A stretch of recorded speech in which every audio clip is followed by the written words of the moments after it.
As a kid, you've probably played a game called Telephone. It's a game where one person comes up with a phrase that is then whispered in the next person's ear. This message is then whispered all the way around. By the end of the game, it's always fun to see how deranged the final statement ends up being. The end statement relies on numerous things, including basic human error and an individual's intention of saying the right thing. But what happens if this is applied in real life? And where does it lead us as a society?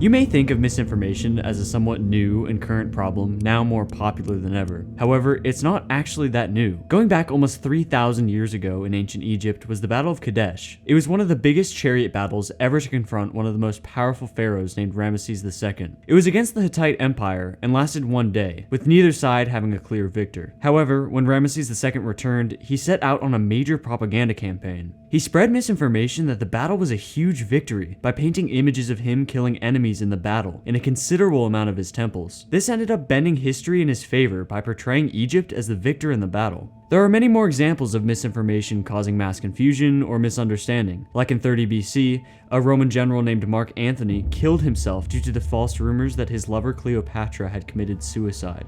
The Columbia Broadcasting System presents Orson Welles in The War of the Worlds by H.G. Wells.